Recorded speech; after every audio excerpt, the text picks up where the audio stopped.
With Marvel Studios taking the reins on the X-Men, rumor has it that they may have a new Magneto up their sleeves. King Kong ain't got on me! On this IMD brief, we break down how Denzel Washington would be a perfect choice for the X-Men's most magnetic foe. Now, Marvel Studios president Kevin Feige has not yet confirmed any specific plans for mutants in the MCU, other than that he has them.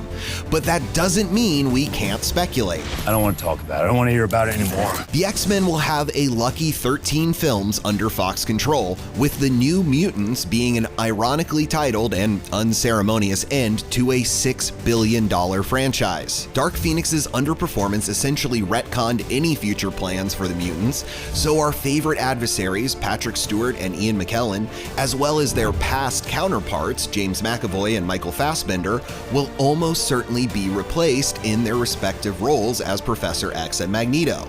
The war has begun. It's hard to predict exactly when the mutants might arrive, considering the crowded Marvel pipeline right now that will be kicking the MCU's Phase 4 into high gear with Black Widow in May 2020, then combining both movies as well as Disney Plus streaming series into their future storytelling canon. I used to have nothing.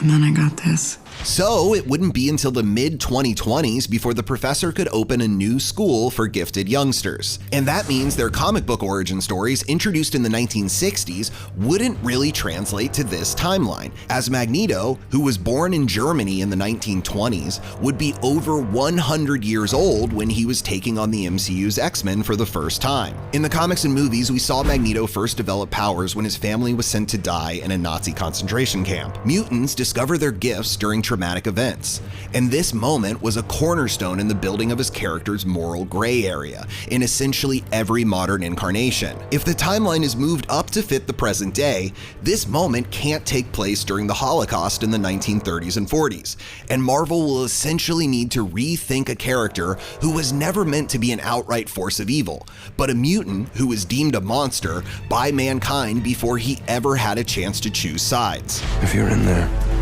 I'd like you to know that I agree with every word you said.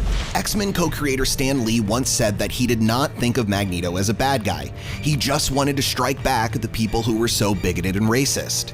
And that's why he and comic book writer Chris Claremont took inspiration from civil rights leader Malcolm X, while patterning Professor Charles Xavier on Martin Luther King Jr. In fact, the entire struggle of the mutants, their horrid treatment, and their segregation from mankind was a parable for the US civil rights movement of the 1950s and 60s. They don't have to worry about race. We do.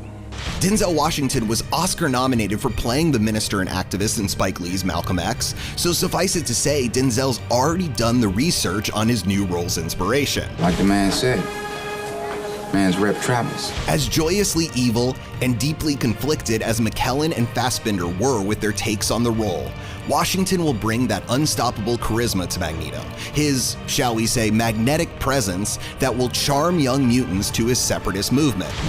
Maybe it'll work for you. And rethinking the role to be a person of color can root the film in those civil rights themes that originally painted the comic book in between the panels. We cannot think of uniting with others until we have first learned to unite amongst ourselves. For more marvelous mutants and trending tales, stay glued to imdb.com/imdbrief. You're overcooking my grits, coach.